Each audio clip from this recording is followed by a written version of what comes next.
మీ వ్యాపార ప్రకటనల కోసం ఈ నంబర్ను సంప్రదించండి. సార్ నమస్కారం సార్. నమస్తే అండి. సార్ పవన్ కళ్యాణ్ గారు అండ్ చంద్రబాబు నాయుడు గారు నిన్న ఒక ఉమ్మడి సభ అయితే నిర్వహించడం జరిగింది కదా జెండా పేరుతో. మరి అందులో పవన్ కళ్యాణ్ గారి స్పీచ్ పైన చాలామంది చర్చించుకుంటున్నారు. మరి మీ ఒపీనియన్ ఏంటి? అలాగే ఈ సభకు లోకేష్ గారు రాకపోవడానికి గల రీజన్ ఏంటి? ఆయన కనబడలేదు మరి ఎక్కడా కూడా.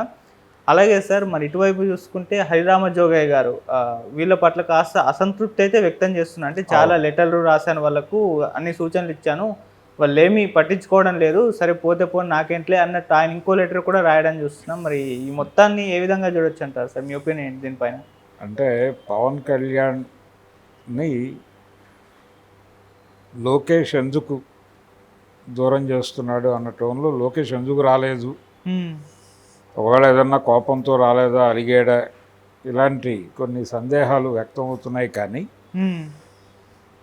లోకేష్ రాకపోవడానికి అంటే అతను చాలా ఇంటర్వ్యూల్లో చెప్తూనే ఉన్నాడు స్పష్టంగా, పవన్ కళ్యాణ్ గారు మేము కలిసి ప్రయాణం చేస్తాము ఇవన్నీ మాట్లాడుతూనే ఉన్నాడు ఆయన. అవును.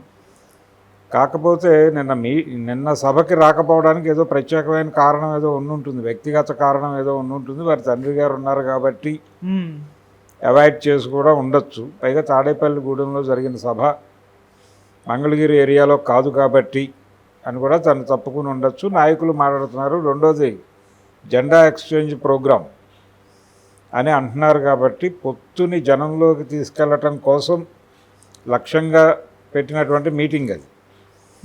కాబట్టి ఈ మీటింగ్లో వాళ్ళ ఉపన్యాసాలుగా సరిపోతుంది, మనం ఎందుకు అనే ఉద్దేశంతో వచ్చి ఉండడు ఆయన.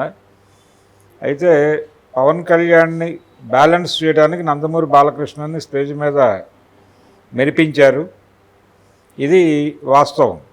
అయితే లోకేష్ రాకపోవడానికి ఏమిటి కారణం అనే పద్ధతిలో అలిగుంటాడా అని మాట్లాడుతున్నారు. కానీ ఆయనకి ఒక చిన్న ప్రాబ్లం ఉంది పవన్ కళ్యాణ్తో.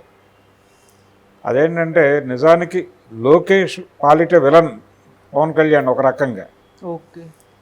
జగన్తో పవన్ కళ్యాణ్కి ఎందుకు వైరం ఎందుకని అతను అంటే జగన్ ప్రతిపక్షంలో ఉన్నప్పుడు కూడా తిట్టాడు ఈయన. ఇప్పుడు జనరల్గా ప్రతిపక్షంలో ఉన్నప్పుడు అధికార పక్షానికి వ్యతిరేకంగా ప్రతిపక్షాలన్నీ జట్టుకట్టాలి. అవును. కానీ చంద్రబాబు నాయుడు ముఖ్యమంత్రిగా ఉండగా ప్రతిపక్షంలో జగన్మోహన్ రెడ్డి ఉన్నప్పుడు జగన్మోహన్ రెడ్డిని అప్పుడు తిట్టేవాడు ఈయన. ఎందుకంటే వాళ్ళతో టైఅప్లో ఉన్నాడు ఒక దశలో. ఓకే. 2014 ఎన్నికల్లో 3 పార్టీలు కలిసి వెళ్ళినాయి, జనసేన, బీజేపీ, తెలుగుదేశం. కాబట్టి ఆ సంఘటనలో ఉన్నాడు కాబట్టి జగన్మోహన్ రెడ్డిని విమర్శించుంటాడు, ఓకే. కానీ చివరిలో అందులో నుంచి బయటకు వచ్చేసాడు ఈయన. బయటకు వచ్చి చంద్రబాబుని, లోకేష్ని తిట్టడమే పనిగా పెట్టుకుని విమర్శించాడు. ఆ విమర్శించే రోజుల్లో కూడా ఆయన చంద్రబాబుని, లోకేష్ని విమర్శిస్తూ జగన్మోహన్ రెడ్డిని కూడా విమర్శించేవాడు. విమర్శిస్తూ వీళ్ళ ముగ్గురిని కలిపి రాజకీయ అవినీతి పరులు అనే కేటగిరీలో వేసి తిట్టేవాడు. ఓకే. ఎవరిని? చంద్రబాబుని, లోకేష్ని, జగన్ని ఒకే కేటగిరీలో వేసి రాజకీయం అంటే ఇంత అవినీతిమయమా అనేది వీళ్ళని చూస్తే నాకు అర్థమైంది, వీళ్ళని చూసి భయపడుతున్నాను నేను. ఆయన అలా తినేశాడు, ఈయన ఇలా తినేశాడు, రాజశేఖర రెడ్డి గారిని అడ్డం పెట్టుకుని జగన్మోహన్ రెడ్డి ఇలా తినేశాడు అని ముగ్గురిని ఒక ఘాటన కట్టి తిట్టాడు ఈయన. తిట్టి ఎందుకు చంద్రబాబుతో మళ్ళీ కలిశాడు, ఎందుకు జగన్ని అప్పటి నుంచి కంటిన్యూస్గా తిడుతున్నాడు పవన్ కళ్యాణ్ అనేది చూస్తే జగన్మోహన్ రెడ్డి అంటే ఎక్కడో ఈర్ష్య ఉంది ఇతనికి అనేది అనిపిస్తుంది. ఎక్కడ చెడు ఉంటుంది, ఏదో సినిమా టికెట్ల పెంపు గురించి ఏదో మాట్లాడుతున్నారు కానీ అది కాదు. ఓకే. ఈ సినిమా టికెట్ల పెంపు వ్యవహారం ఆయన అధికారంలోకి వచ్చిన తర్వాత జరిగిన గొడవ. అవును. లాయర్ వకీల్ సాబ్ అనే సినిమా అప్పుడు ఆయన ఒక సినిమా ఈవెంట్లో మాట్లాడుతూ జగన్మోహన్ రెడ్డి మీద తీవ్రస్థాయిలో విరుచుకుపడ్డాడు. టికెట్ల గురించి నీకెందుకు, సినిమా అంటే నీకు తెలుసా, ఇది క్రియేటివ్ ఫీల్డ్, ఇలా రకరకాలుగా ఆయన మీద దాడి చేశాడు, ఓకే. కానీ దానికంటే ముందే ఫ్రమ్ ది బిగినింగ్ జగన్ అంటే వ్యతిరేకం ఉంది ఆయనకి. ఎప్పటి నుంచి? 2014 మొదటి ఆంధ్రప్రదేశ్ ఎన్నికలు జరిగిన క్షణం నుంచి, ప్రారంభమైన క్షణం నుంచి, దానికంటే ముందు సమైక్యాంధ్ర ఉద్యమం జరుగుతున్నటువంటి రోజుల నుంచి జగన్మోహన్ రెడ్డి మీద విమర్శలు చేస్తూనే ఉన్నాడు. అలాగే ఈయన ప్రజారాజ్యం పార్టీ యూత్ విభాగం అవును. యువరాజ్యం నాయకుడిగా ఉండగా పంచెలు ఊరదీసి పరిగెట్టిస్తామని వైఎస్ రాజశేఖర రెడ్డిని రోసయ్యని ఉద్దేశించి మాట్లాడాడు. ఆ టైంలో రాజశేఖర రెడ్డిని టార్గెట్ చేశాడు. పంచెలు తీసి పరిగెట్టిస్తాం అనే మాట, పంచెలు కట్టుకునేవాళ్ళు వాళ్ళిద్దరే కనిపించేవాళ్ళు అప్పుడు అసెంబ్లీలో. తులసిరెడ్డి గారు కూడా కట్టేవాడు కాంగ్రెస్ పార్టీ నుంచి. ఓకే. సరే, ఎవరిని పంచెలు ఊరదీస్తే పంచెలు కట్టేవాళ్ళు ఎక్కువ మంది కాంగ్రెస్లో ఉండేవాళ్ళు. కాంగ్రెస్ని టార్గెట్ చేశాడు వైఎస్ సీఎం అప్పుడు. అప్పటి నుంచి ఈ గొడవ ఉందా అనేది ఒకటి. దీనికంటే కూడా జగన్మోహన్ రెడ్డి పార్టీ పెట్టడం, పవన్ కళ్యాణ్ పార్టీ పెట్టాలని ఆలోచన చేయటం, ఇదంతా కూడా ఒకేసారి మొదలైంది. మొదటి ఎన్నిక వీళ్ళిద్దరూ కలిసే కంటెస్ట్ చేశారు. అంటే అంతకుముందు ఉప ఎన్నికల్లో జగన్మోహన్ రెడ్డి సీట్లు గెలిచాడు, ఆ గొడవ వేరు. కానీ సీరియస్గా మొదటి పెద్ద ఎన్నికలో కంటెస్ట్ చేసింది ఇద్దరూ ఒకేసారి. ఆ ఎన్నికలో ఆయన కంటెస్ట్ చేయలా, జగన్మోహన్ రెడ్డి కంటెస్ట్ చేశాడు ఎటువంటి పొత్తులు లేకుండా సింగిల్గా. కానీ పవన్ కళ్యాణ్ పోటీ చేయకుండా ప్రచారం చేశాడు బీజేపీ తెలుగుదేశం పార్టీలకి. చేస్తే వాళ్ళు గెలిచాం మేము అని చెప్పి చాలా విజయోత్సాహంతో జగన్మోహన్ రెడ్డి మీద దాడి చేశాడు కంపారిటివ్గా వాళ్ళిద్దరితో పోలిస్తాయి.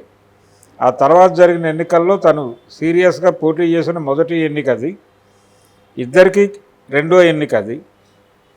ఆ ఎన్నికలో ఈయన అధికారంలోకి వచ్చేసాడు. అక్కడ కడుపు మంట ఏమిటి? మొదటి ఎన్నికప్పుడు మనం ప్రచారం చేస్తే టీడీపీ బీజేపీ స్థానాలు గెలిచి వాళ్ళు ప్రభుత్వాన్ని ఏర్పాటు చేశారు. ఇతను గణనీయమైనటువంటి స్థానాలతో అసెంబ్లీలోకి వచ్చాడు. ఎవరు? జగన్మోహన్ రెడ్డి. అతనికేమీ ప్రజాకర్షణ లేదు, తనలాగా హీరో కాదు. తనులాగా పిలుపునిస్తే కొన్ని కోట్ల మంది జనాలు అలా మొబలైజ్ చేసే పరిస్థితి కాదు.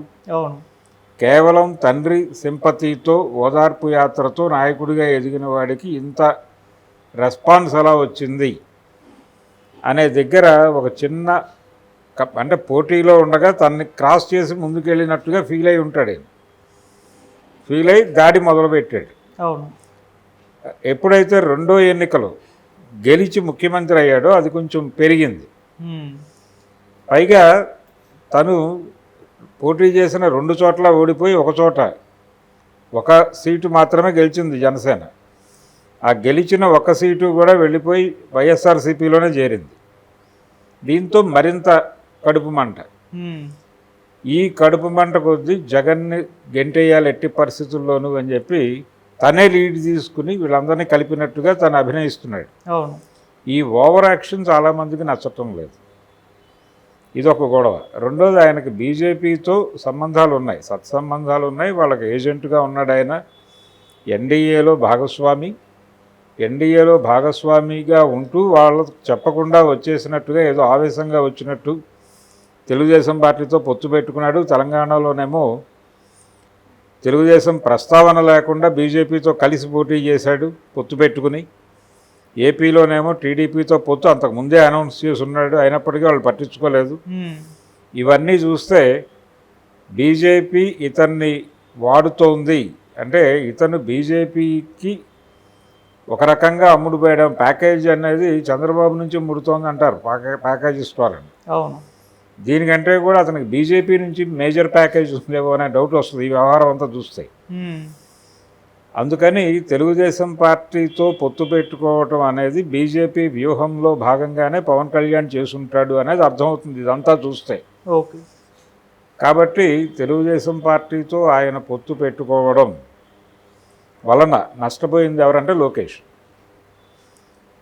ఈ అరెస్టు జరగకపోతే, అంటే మొదటి విలనేమో జగన్ లోకేష్ విషయంలో, లోకేష్ ముఖ్యమంత్రి కాకుండా అడ్డుకున్న మొదటి విలన్ జగన్మోహన్ రెడ్డి అయితే, రెండో విలన్ పవన్ కళ్యాణ్. తన తండ్రిని అరెస్ట్ చేయకుండా ఎన్నికలు ప్లెయిన్గా జరిగి తెలుగుదేశం పార్టీ బెటర్ రిజల్ట్ సాధించుంటే నిర్మోహమాటంగా లోకేష్ను ముఖ్యమంత్రిగా ప్రకటించి ఆయన ఒక పెద్ద మనిషిగా పార్టీని గైడ్ చేస్తూ ఉండిపోయేవాడు.